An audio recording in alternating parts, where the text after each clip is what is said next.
which is going to be particularly special tonight. Because of the fact that we want to get done as quickly as possible tonight, I have abbreviated my introduction. Most of you have read about Tatiana in the materials that were distributed about. You're going to hear much more about her work, and I'm assuming that after this lecture, you're going to be spending a great deal of time learning even more about her work, so that could justify a somewhat abbreviated introduction tonight. But first of all, I need to welcome you to the 5th annual Jean and Bill Busiotis Lecture in Architecture. This lecture was made possible by a generous endowment created in 2014 by Bill Busiotis, Fellow of the American Institute of Architects of Dallas. Bill died a few years ago, and while I never had the opportunity to meet him, he leaves an enduring legacy that continues to shape the school today. He was a celebrated architect, a 1957 graduate of the School of Architecture, which meant that he was a student of the Texas Rangers. And he remained an active member of the school's community for the rest of his life in multiple modes. In the 1980s, he designed the expansion of Sutton Hall to make it a suitable environment for teaching architecture, and later he also designed an addition to Goldsmith Hall. In making the gift to create this lecture endowment, Bill was inspired by his own experiences as a student when he heard both Frank Lloyd Wright and Marcel Breuer speak.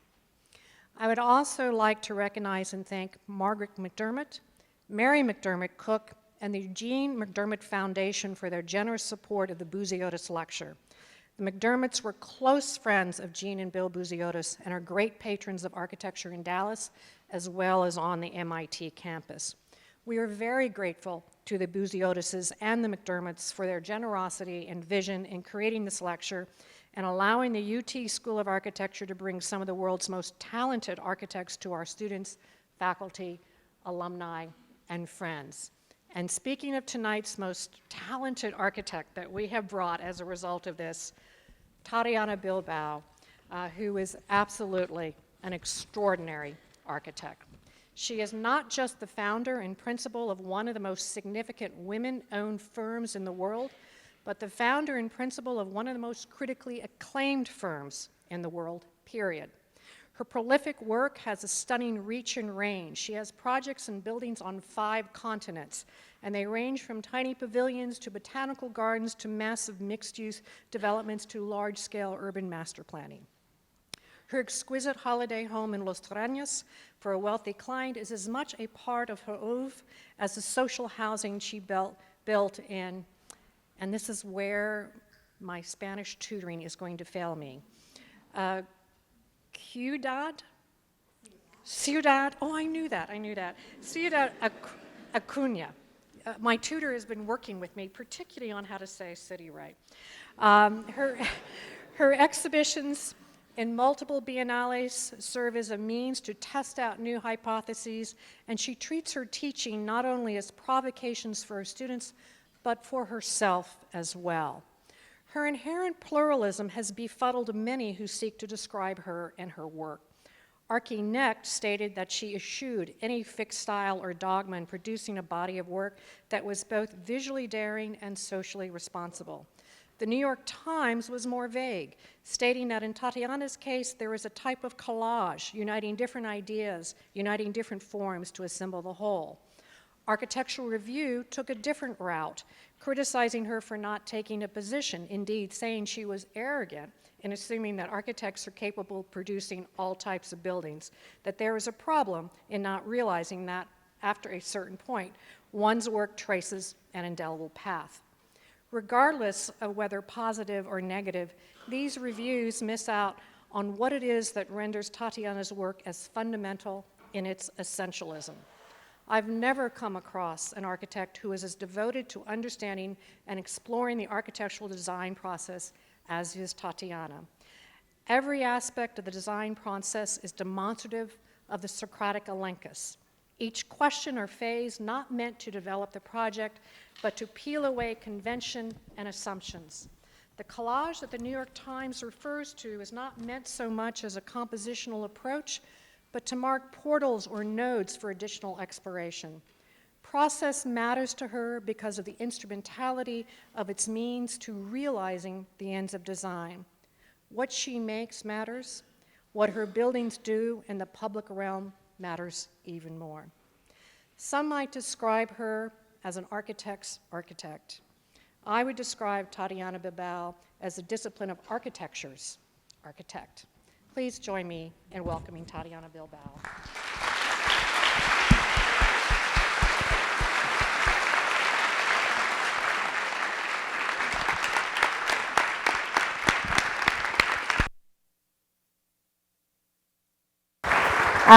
Thank you. Really, I appreciate very much the fact that all these families have been able to bring me here, but also thank you, Michelle, for opening me the doors of the school. And tonight here is for me really an honor to be able to share my work with you. I thought of putting together a set of projects that I normally not normally, but I use that because I think that they will describe describe very clearly how we act and how we react to architecture, towards architecture, and how we approach it. I think that one of the interests in well, not one of them, but probably the main interest in my work is to really try to understand how we could not work for other people, how we could be that other people to do architecture. And in that sense, I think that one of the projects that really have taught us so much is a botanical garden that we've been working for it for 12 years now. So it's clearly a very important work historically in our office, but it's also a project that has allowed us to understand a space, a place, and to act and react to it, which normally architecture nowadays is not able to have that because of the speedness on how we're living, the speedness of the profession, and the needness of architecture to be built quickly. We architects have to act in this world, but sometimes we have this possibility of a project like this, which for me it's an incredible dream and opportunity to be able to work, first of all, in a context that is very determined. So when I arrived 12 years ago, this garden had 25 years of existence, and in the middle of the city, and also being one of the most important places of the city. So we normally arrive to a project or where it's a blank page, or it's something that it's totally ruined or coming to better days, and then we have to restore it or bring it back. In this case, we needed to act in a space that was really vibrant. It was in the middle of the city, and that really worked for this society, not only for educational purposes, but for recreational purposes as well, as really a place of representation. No? In this place, people would go and take pictures of the most important days, which in Mexico, one of them is when girls turn 15 years old. So it was a space that was even designed by a non-architect. Actually, it was probably, I would say, not designed, but then later I realized that it was very nicely designed by an engineer that had a passion for plants. So he wasn't even a scientist, really having an incredible botanical mind. He was just an industrial engineer with a passion for plants. And he started doing this garden when he was young and started collecting plants, and one day he decided that his plants would not fit anymore in his private garden, and he convinced a governor to give him a public space to really donate his collection into this more public realm. And voila, at the end, 25 years, he created a huge botanical garden that contained a very broad collection of different plants, and that created really a house for many things to happen. And then we arrived, and we were asked to create a project that would allow a new program to insert in this place, which was an important art collection. A collection of art that wanted to be displayed in public, and that the main, the collector itself decided to bring it to this garden. So the collector invited a curator named Patrick Charpenel, and he convinced the client, instead of putting his collection there, commissioning artists of his collection that were already part of his collection to create a public piece of art specifically for the garden. So this is when the project became very interesting, because when the artists started to interact with the garden, a lot of things happened. And it was also a moment that it was very difficult, because easily the garden could become something else. And then, fortunately, I think that we, as a team, realized that very early, although now I'd say very early because it took us almost like 6 months, but if you think that we've been working for 12 years, it's not that much. So 6 months, we were trying to understand the place. We went really there every week. This is not in Mexico City, this is in Culiacan, which is a city in the west coast of the country. It's not on the coast, it's a little bit away from the coast, but it's in the coastal state. And it's a city that it's, in our heads, is very problematic, because it's the city where the El Chapo was born. I'm sure you know El Chapo, who's one of the, the most powerful drug dealer. And he's from this city, and the cartel that he led, which is one of the most powerful cartels, drug cartels, it's from this city. So it's actually called the Cartel of Sinaloa, and Sinaloa is this state. And so everybody in our minds in the whole country have Culiacan as this narco city.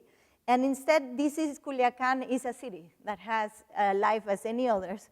And that is, it is even a very interesting life, because it confronts this illegal with legal situation in a way that, that is very interesting. But aside of that, this place really is a center, public space for identification, for representation, for social interaction, for learning, for many things, no? So we arrived there, and obviously the moment I arrived, my first thought was, oh my God, this place really needs an organization. As an architect, we think that everything needs to be organized, no? And we think that everything is disorganized, and we're the savers of the world, and we're gonna organize it. So exactly that was how I arrived to this place, really, literally. And then I went home and I said, wow, I really wanna do this, but it's gonna be so difficult. It's gonna take just a huge amount of effort of organizing this place, because it's really not logical. It's the entrance is in the wrong side, the paths are not connecting. And so obviously I thought of these grandeur movements of creating a master plan that would just organize everything. And walking into the garden, discussing, thinking what were those gestures going to be. And one day we were walking there, and I was talking about this super beautiful idea I had of a yoga hut. There's yoga and Tai Chi and Pilates and a lot of sports happening, like very completely random in the garden by the people that organize themselves and create these classes that doesn't have a schedule and anything. And I said, wow, what better than doing a yoga hut in the middle of this garden and really creating the most beautiful yoga hut in the world. And when I said that, Enrique was around, the gardener that has been working with Carlos Murillo, the engineer, for 25 years. And he turned his head on me with a funny face and said, ask yoga hut. I'm like, yeah, you know yoga, they make yoga. And I started explaining what yoga is. And he's like, of course, I know what's yoga, but yoga hut. And then I went like, yeah, he doesn't know. I really do. And we went home and we said, and I kept thinking on his face, why would he not be happy about that, no? About that beautiful idea. And I realized that, that if we would have done a yoga hut, we would have killed the activity. I mean, I really thought, what is that he did this face for? And I started thinking, what is wrong about it? And then I thought, well, a yoga space will need a schedule, because obviously then a lot of people will want to use it. Then it will bring a steady schedule, then probably classes, then people fighting for them, then charging for it, then And then I started to think this was not a good idea. But actually that gave us a lot of information about the project. That really gave us the information of understanding the place as it was, and allowing these things to happen as they will, as they had, and just adding our project to enhance it. And how to do that was a very difficult task, and that's obviously, that took us longer, because in the beginning we thought we needed something that would be able to allow us to do that translation, to understand the site, and to create our intervention. By not removing things, but just improving or promoting, not even improving, I don't like that word, but by really enhancing just what was there. How could we enhance the activity of yoga without doing a hut that would actually kill the activity? And that would tell us a lot about everything else. So what we did, to calm our organizational minds that really want to organize everything, we created a system by tracing the branches of a tree that is one of the most important trees of the garden. It's also a local plant, which is el árbol del Guanacaste.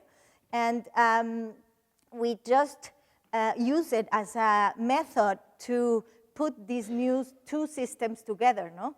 So the existing one and the new order together to create a master plan. And that's actually the master plan that have given us all the intervention ideas, possibilities, and understanding of the site through the years, no?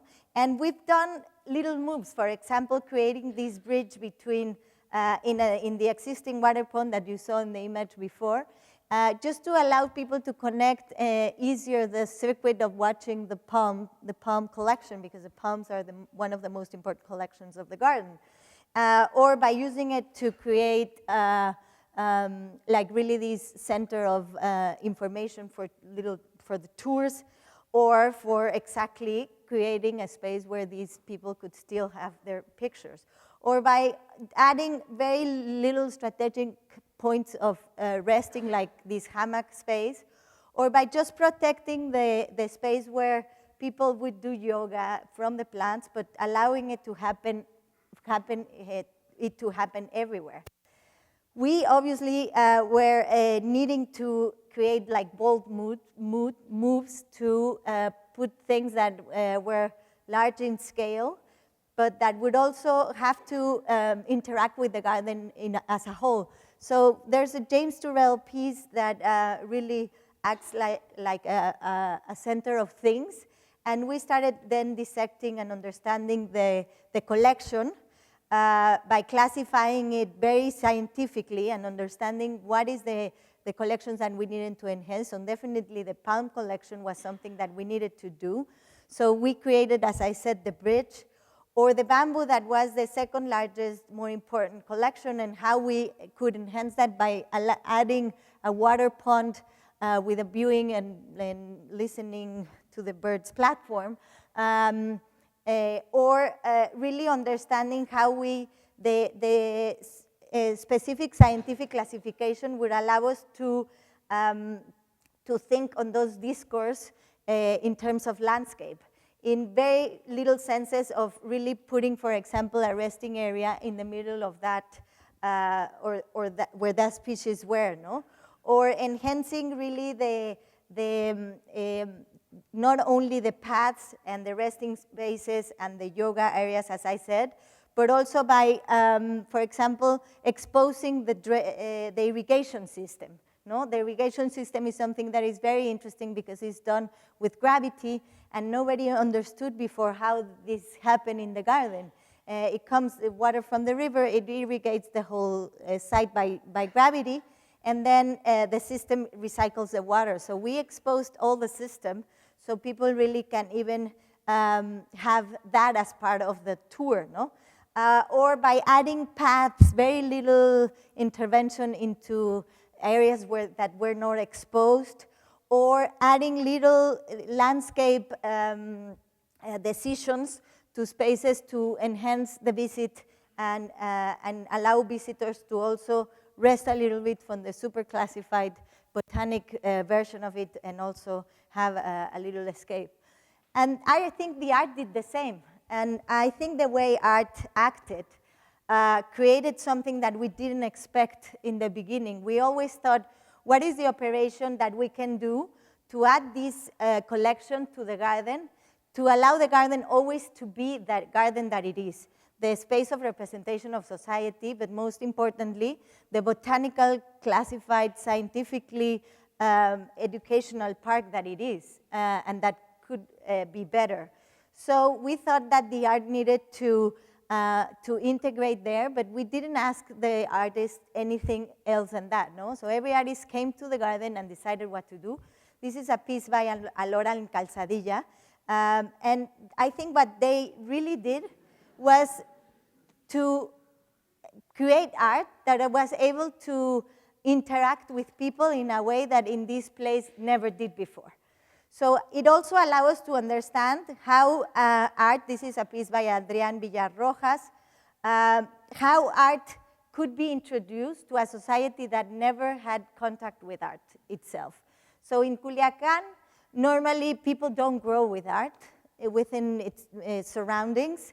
There's one museum that has very difficult times to put exhibitions together and really something of a significant program. Children are not in contact with art when they're growing.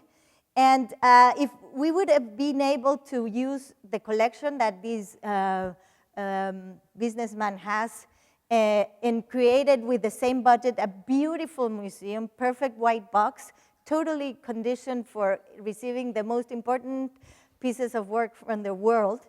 But we wouldn't been able to connect with people as we are doing now. And as I said, this is not something we realized until we started doing the project.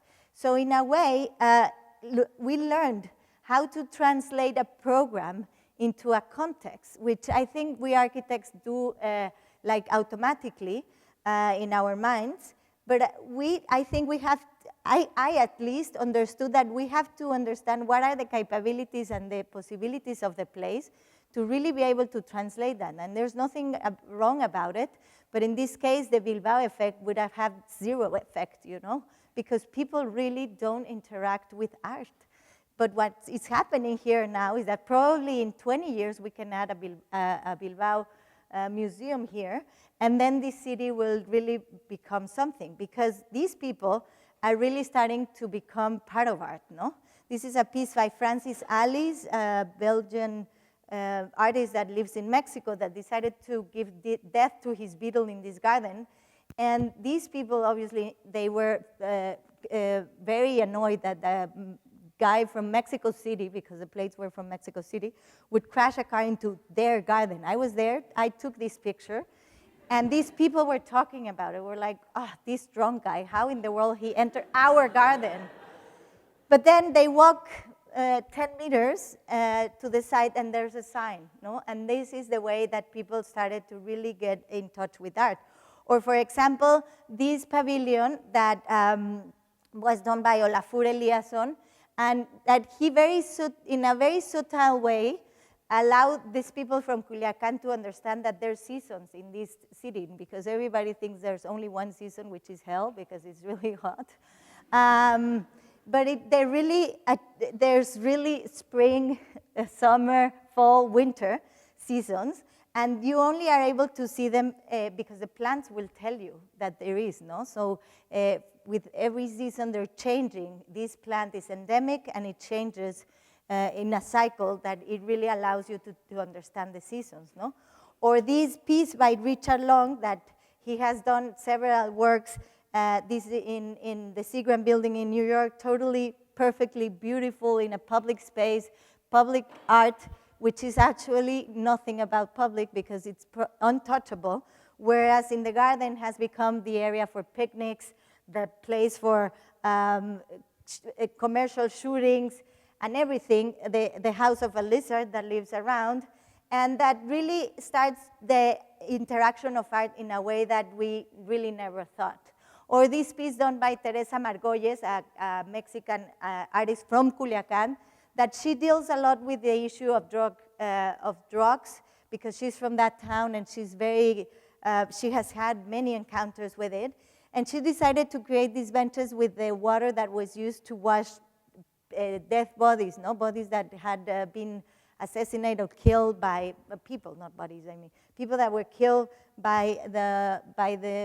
because of the conflict. And she took the water from the morgue, and she did these benches that are ergonomically super comfortable and in a very beautiful setting.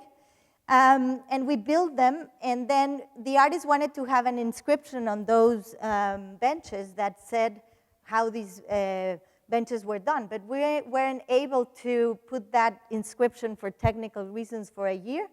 Well, people started to use it, and then one day we put the inscription, and then there was an outrage. These three ladies that are very important for the garden because they go there every day since 25 years ago, they decided to call the media, the government, everybody, because they were totally outraged that we allowed people to sit on those benches without telling them how they were built, which was absolutely true. But then that created that the artist had to go there and create like a little explanation on why she did that and what is her art and what is her idea. And now these three ladies had become the most important people for the art collection in this garden. They're the most incredible promoters of it, and they not only have understood what art can do, but they just have lived what art does in our lives and creates, which I think in a context like that doesn't happen in a museum as we know it, no? So I think that therefore, well, obviously contemporary art works for that. I mean, we cannot have a Mona Lisa there to do that for us, but we could use contemporary art in this way to engage people with art that now it's really trying to get deeper. This is a Marco Roundtree or Roman Ondak or Valesca Suarez, a pavilion that has a bench in the middle that you think it's inaccessible, but it's accessible, or a huge James Turrell that really is imposing a lot of things in the context of the garden, but also creating an experience that is very different for people in the city, no? Or everyday things like Atelier Van Lieshout water fountains, and also usable things, no? So what we did in this botanical garden, we were the encouragers of that every intervention would allow the visitor to understand that this is a botanical garden in the first thing, that would enrich the experience by understanding and acquiring how the DNA of the garden, the way it was done, the way it was really conceived in this very intuitive way, and just enhancing that experience. So the first thing they asked us, it was a room for giving like audio tours of 8-minute audio tour in the beginning to people that would then be touring towards the garden with an audio tour, and then they would have this video playing first. And they wanted a room with air conditioning and all these things because this is hell weather, remember? And we said, well, if you're gonna go in a tour for 3 hours in the garden, you might just hear an 8-minute video in the outside as well. It was difficult to convince everybody, but we did.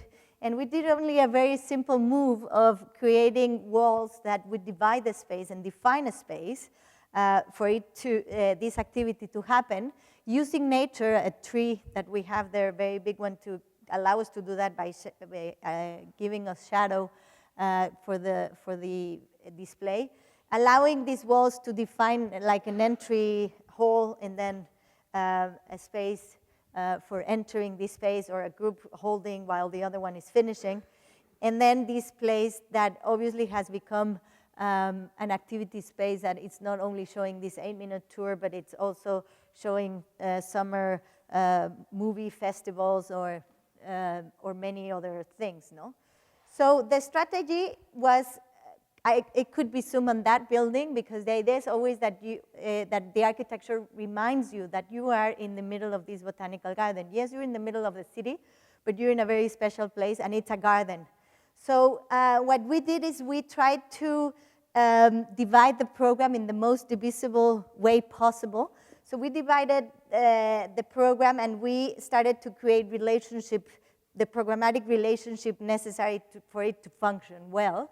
So we created like set of buildings, of little pavilions that would work together and then would allow these activities to happen. So in this case, for example, the first area we built was what we called educational services area, which is a room for kids, an auditorium, and a service area.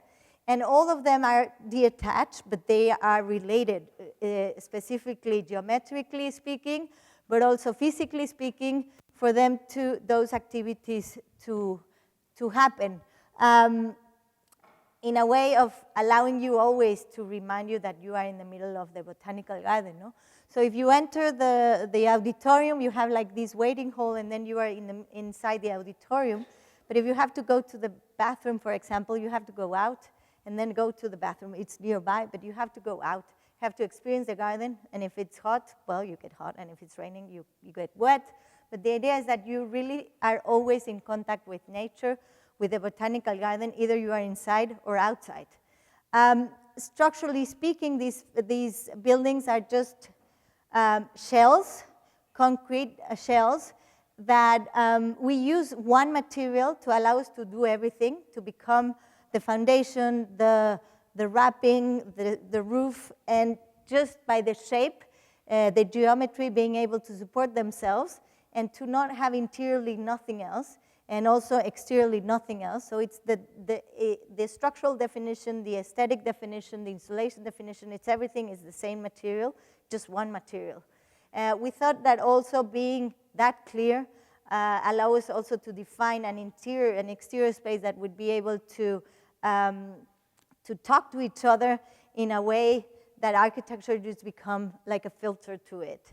Art was also something that artists decided to relate sometimes to the architecture, sometimes not. In this case, these bumps are by Tercero un Quinto, who decided to bury the ruins of a hut that was there, was used to have the children's educational facility. And we demolished it, and the artist decided to keep the ruins and create a new landscape for that ruins.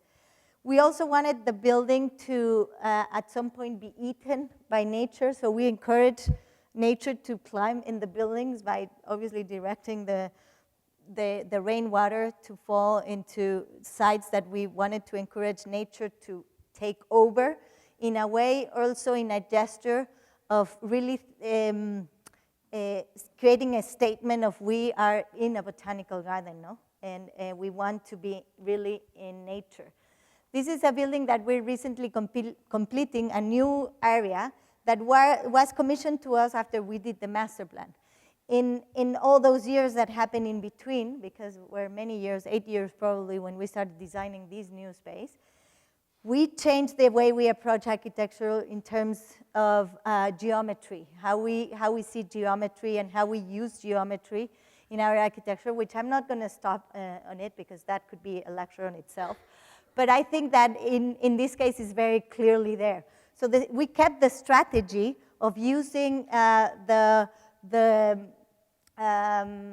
idea of dividing the program in the most divisible way possible to allow you to really expose you and express you to the garden and with the garden.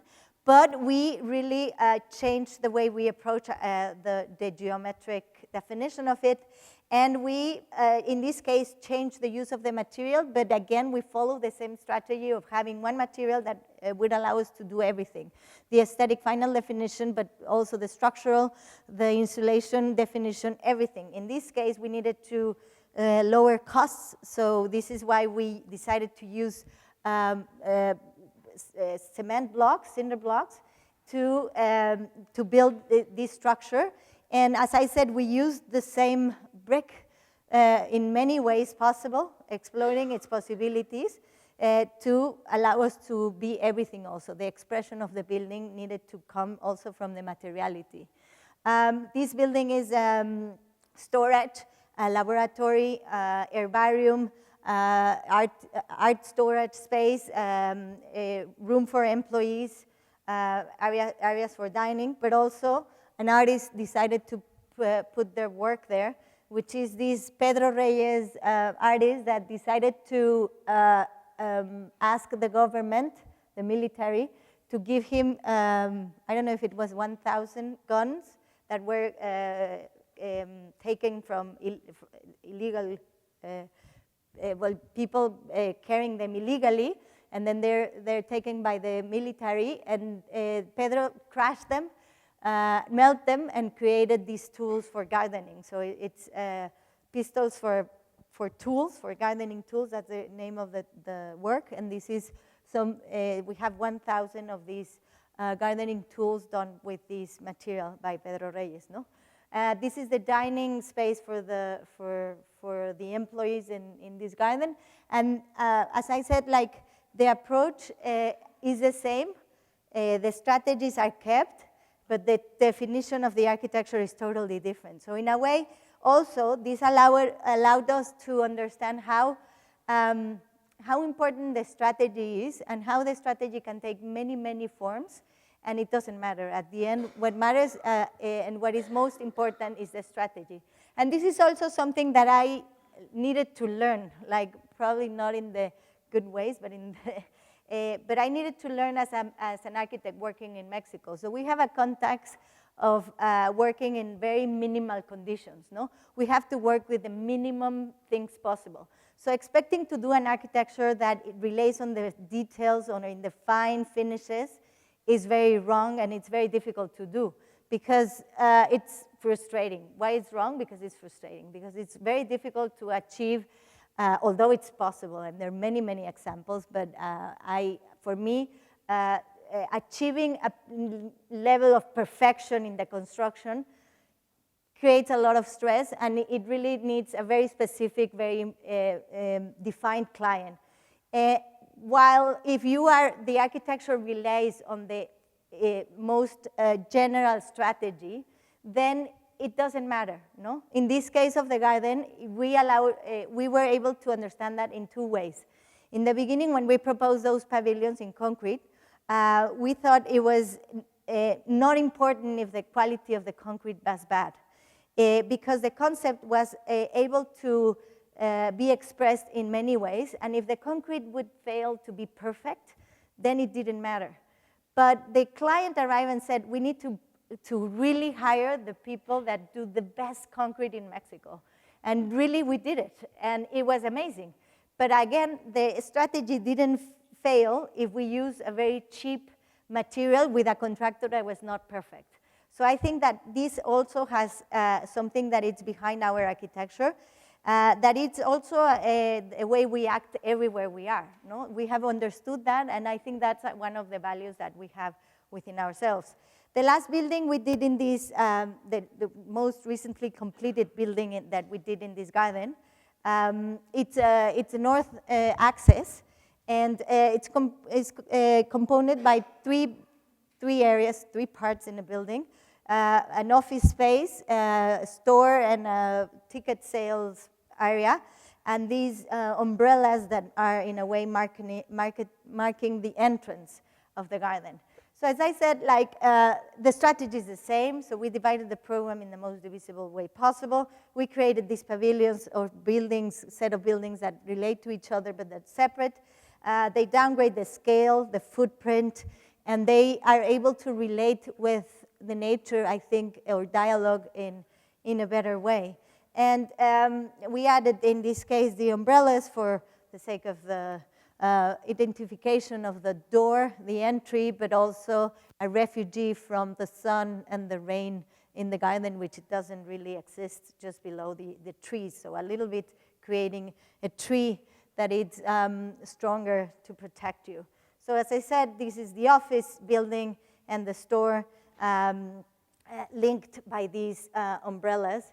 And as I said, like at the end, these really concrete is done in a very Swiss way, but and it's really beautiful, and we thank for that to happen. But if it would have done in a concrete that is more rough and it has details, it doesn't matter because the space is defined by its strategy and not by its final details. And although that's said, we also have designed things that have this possibility of acquiring that expressive hand labor we had in Mexico, no? So in this case, we built this house. There's a house there. I know you don't see it, but that was exactly the case for the house. So it's a house in the mountains in Monterrey. And the client wanted a house, Vanessa is she, and she wanted a house in the middle of the forest to visit her family. So she's from Monterrey. Her whole family lives in this complex, but she lives in Mexico City. And she is only there in the weekends, and she wanted a weekend house that she felt that it was in the middle of the forest, allowing her to be in the middle of the forest, in contact with the forest, but no mosquitoes in her arms. Like literally, she said that.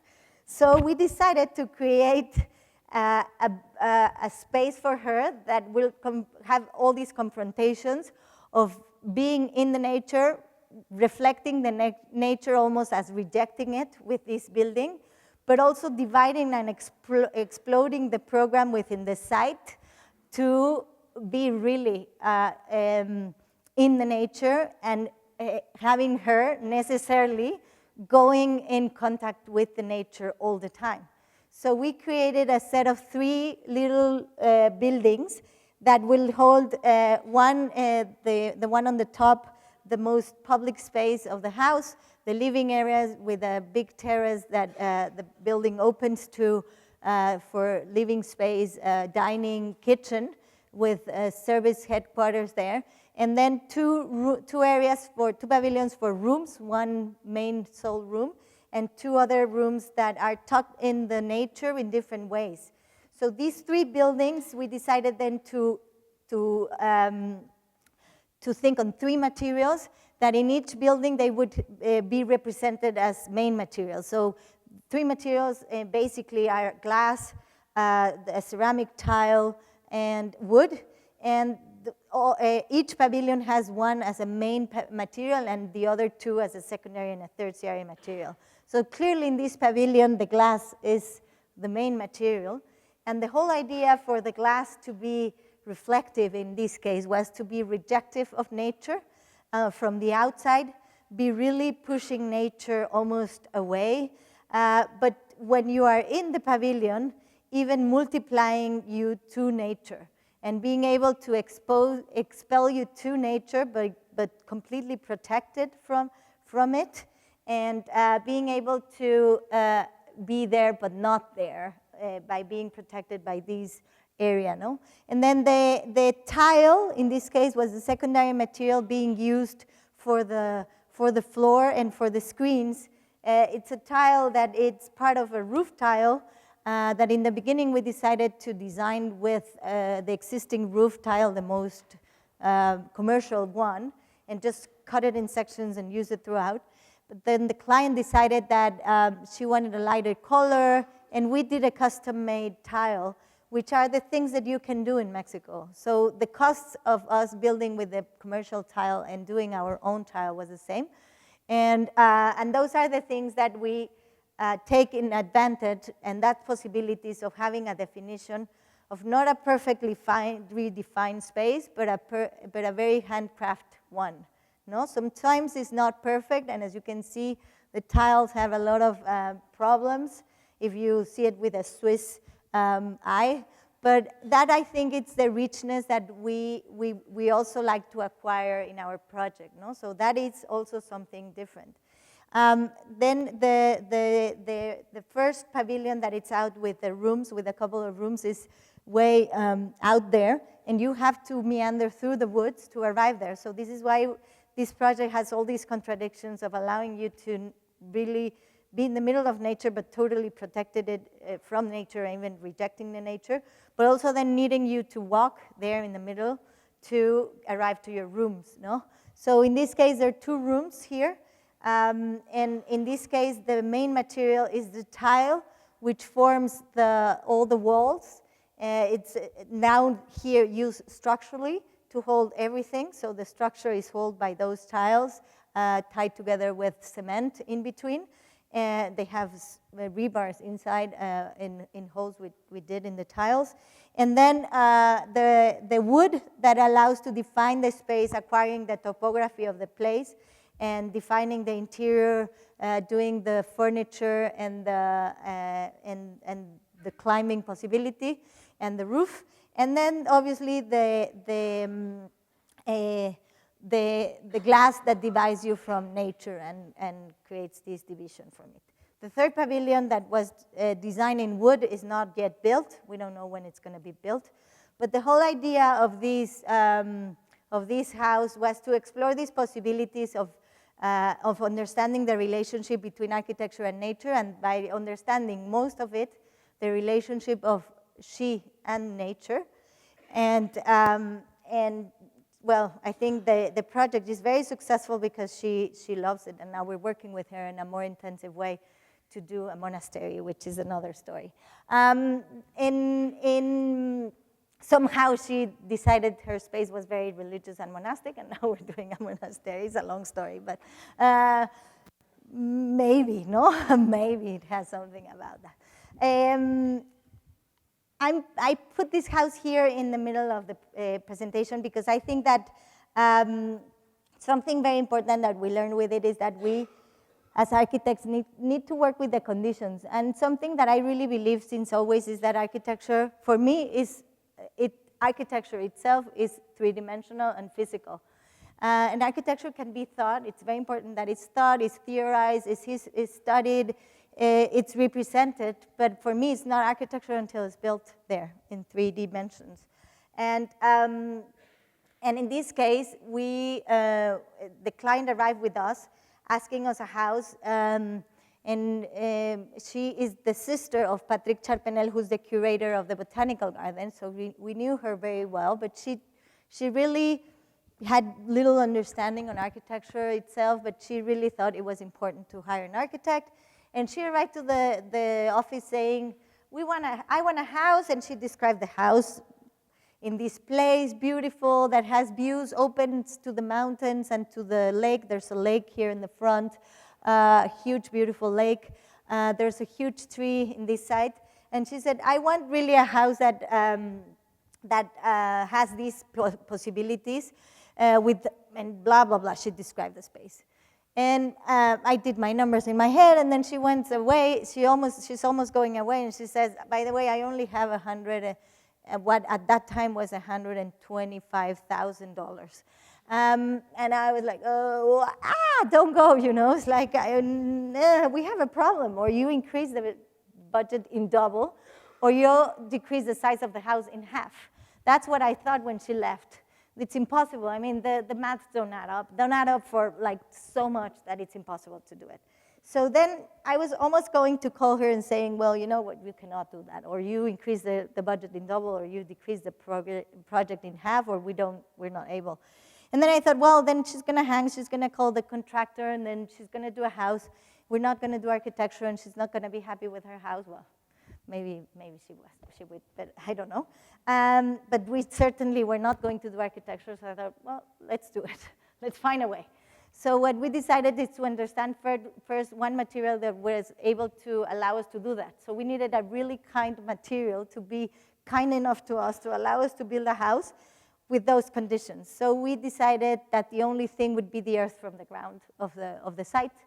And so we started understanding how to build with earth. We didn't know anything about it. And we understood how the capabilities and the possibilities, and then we designed the house. So we understood the possibilities of the material, the way it's built, and then we created the aesthetic vision for it. And then we built the house. So we use the earth for everything again, like in the Botanical Garden. We normally like to do that still anyways, but in this case it was even more important because we couldn't add anything. We needed a material that would be the structure, the aesthetic final definition, the insulation within itself, because we didn't have money for layering or for anything. So we did a very simple strategy of 2 squares that are overimposed with other 2 to create the public and the private spaces. And then we decided to layer the earth with a little bit of pigment that would allow us to only give scale to the space. As you see, the color progresses into something that is pigmented and then is not, to rationalize the scale, and really to create and invent very, very simple details to allow us to create the envelope to the space, the big space she wanted, and the views and the double height sizes of areas, spaces, the studio, to arrive to the budget. And we did. And now we're building her house. This is a weekend house, and now we're building her permanent house in the city of Guadalajara. So I guess we were successful in understanding her needs and translating them into a house. No? That would really allow us to think how we act, no? And we were invited to do a house in the north of Spain, in a project in the border between Catalonia and Aragon.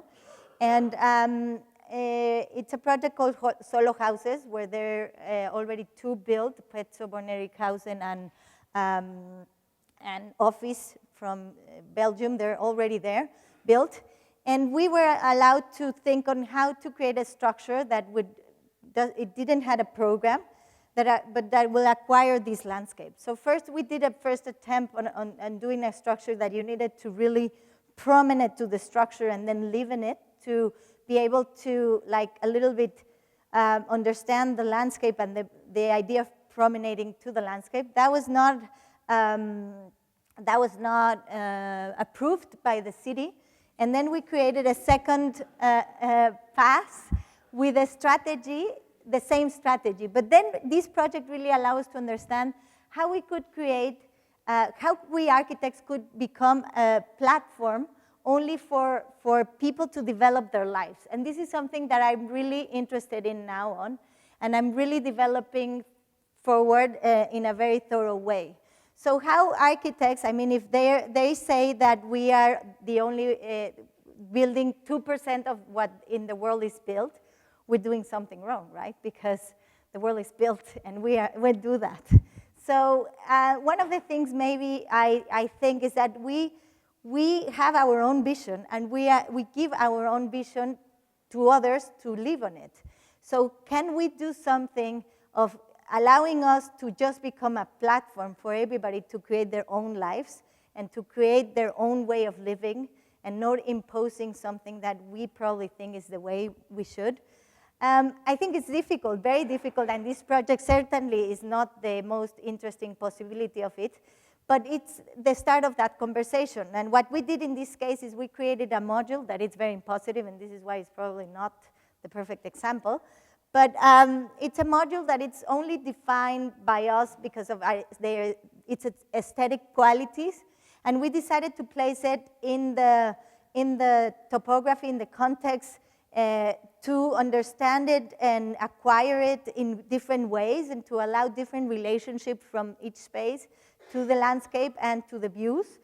And then not defining the program there, and allowing these structures to become whatever it needs to be to happen there, decided by the client.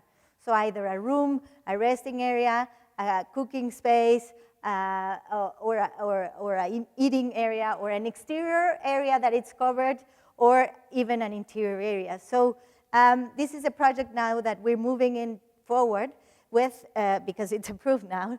And what I really liked about this exploration is that it has taken us to explore how we can create platforms for living instead of buildings for living, no? We're not yet there, but this is something that we're exploring it and doing strategies to build, to design, and probably to build in the future. So how are we doing that? A project that we're designing in a beautiful area in the Lake Edersee in Germany, a project named Ways of Life, that we were called to design a house for the new ways of life, no? And the brief was very clear, saying we need a house with 2 rooms, a kitchen, 2 bathrooms, I said, how is that new? How is going to be that allowing new ways of life? So I'm starting to think how we can architects start acting and like taking the brief aside, because architecture now is being defined by the code, by the program, by the developer, by the costs of it, and it's not being directed by what really matters, I think, which is how the space is defined. And that's something that goes definitely into it, but most of us start designing when we are out there and asked by a client on how many rooms we have to do, how many parking spaces do we have to put in, how many square meters we have to build, what are the rules. And I thought, well, the new ways of life need to be defined differently. So we did this chart that, that is not thinking on programs, it's thinking on activities and emotional possibilities of a one-person family thing. And we decided to choose 6 moments of that possibility, moments, of those moments. And then we decided to define those 6 spaces, no? Some of them are more individual, more collective, more for relationship with the community, more for relationship with the family, more for individual purposes. And instead of thinking of bathrooms, rooms, kitchen, and that, we started defining those like that.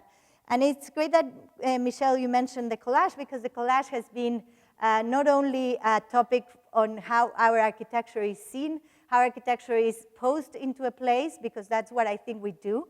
We add a piece of a beautiful collage that it's always the context, but how we can conceive it and how we can represent it. This is something that we're doing actually now.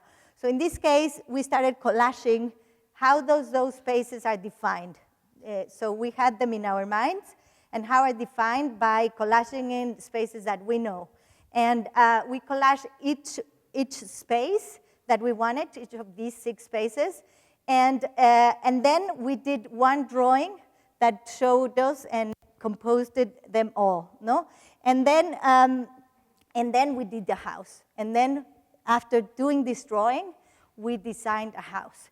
And I think that by allowing us to introduce all these references, all these spaces, and allowing to define a space within built environment that exists, allow us to also relate in a very different way to the possibilities of designing, no? And understanding where we come from. So at the end, the house, it looks something like this, and it has spaces that are really encouraging the activities outdoors, encouraging the activities indoors, they're encouraging the most individual or exposed ideas. And this is the way we approach this design. But I think that this strategy is allowing us to think on different and broader ways. And I'm going to just very briefly explain where we are at the project in San Francisco, which is really about how to take that into next step, no? So in San Francisco, we're working in a former power plant in Hunters Point near Mission Bay, south of Mission Bay, and really in the Bay of San Francisco, a very industrial area that it's almost probably the last enclave of poor neighborhood in San Francisco. And obviously for that, very dangerous, because it's like really in the spotlight for gentrification in the minute. And the community here is very poor, and it's been very oppressed all the time physically and socially. And at some point they won in the 90s a battle towards PG&E, who had a power plant there, to shut down the power plant.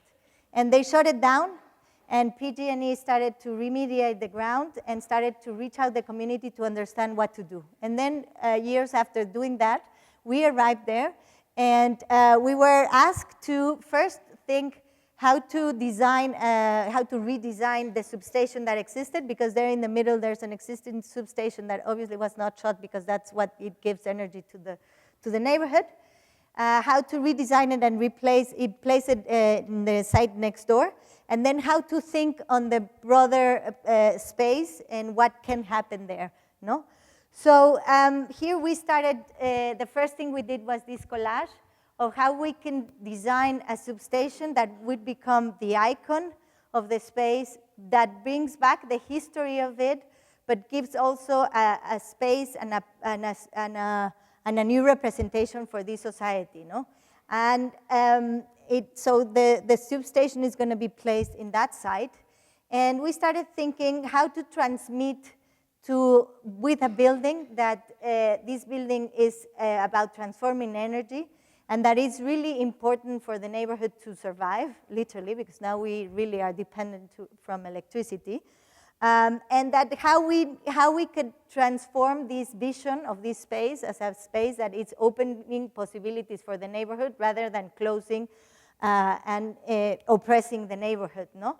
So obviously we wanted an icon, we needed an icon because also this neighborhood has no icons, but also a gateway for the new intervention that we were going to do, an identity for the neighborhood, and how we could also all put that together, no? So how we could create a space that it's really very public, but it needs to be very, very protected because of many reasons, and how could you do that? So we thought in this vision of a gradient, not only how electricity or light is transmitted, but how to really transform a building that needs to have this very specific program in a very public way.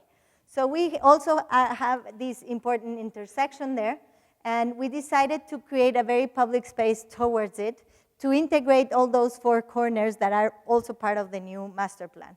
So our vision is to create this very strong building, that it's done with earth, that it holds very importantly all the transformers that need to transform the energy there and protect them, because they also needed to be designed for vandalism and all these things, but also has this posture of a very important building that it's both very, very private, but at the end becomes an icon, and it offers a public space that it is very, very public.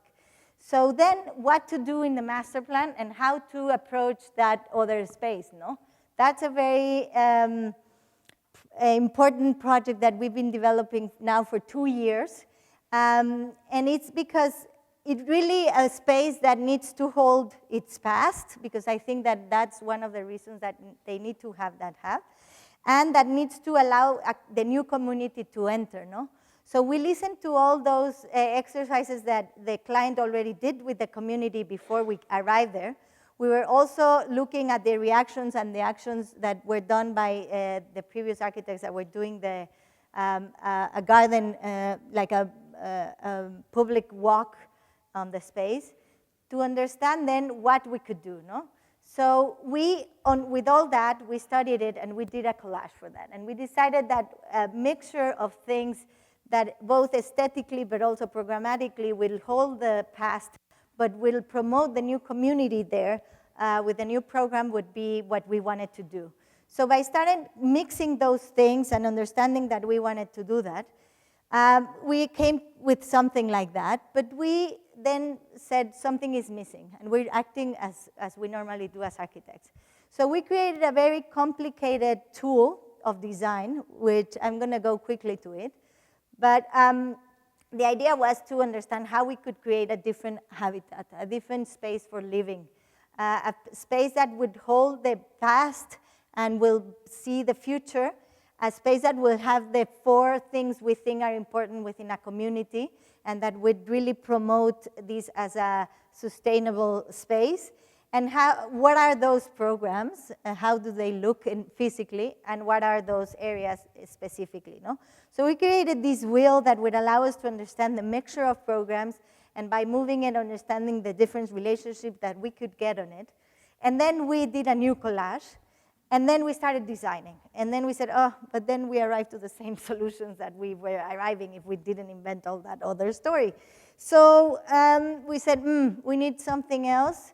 And we created another chart to test our own design and to think what are the values, the set of values we think are important physically to define a space. So we chart those, and we decided that this was our ideal space. And then we tested many cities to understand if our chart was allowing us to really tell us which are the cities that we think they're what we want to think on this place. And then we tested our own designs with the chart, and we understood in which sense they fail or in which sense they did well. And then now we're at a point that we are able to understand how to act in the space. And now we're doing that. It's a work in progress still. We haven't arrived yet to a final design. We have done, obviously, a graphic spatial representation of it because we now are on talks with the community and with the city. But in a way, all the strategies that we were able to chart are being implemented with different layers and understandings of the site and relationship with the community and relationship towards the water and towards the future, because the sea is rising. We're really right there. So in some years, we will not have a front of this place. And how that's going to happen and how is that going to be acquired. And at the end, we're here, which looks still very very traditional. But the incredible part is that the client is really promoting our idea because they're, in the meantime, also creating something that would be a community land trust. Because we always thought, okay, the most important thing is that we could do something really beautiful, affordable housing, blah, blah, blah. But still, when you do something really beautiful there, the community that existed there is going to be totally expelled, because this is going to become, before it was an abandoned power plant with a substation in between, and now it's going to be, even if it's affordable housing, it's really nice to live around it. So we said, okay, gentrification is going to happen. How we can gentrify the people and the place and the people at the same time, so the people that live there in the good way can have really the possibility of becoming part of this upscaling of the neighborhood, not only by having a beautiful space there, but by having really the economical benefits of it, and then being in possibility of remaining in there and enjoying this that they were fighting for so many years, no? So we're in that process now. It's, as I said, it's a working process, and it's still many things to go. But I thought I would end up my conversation by showing for us what is the future like, and for you to see what will come next. And thank you very much.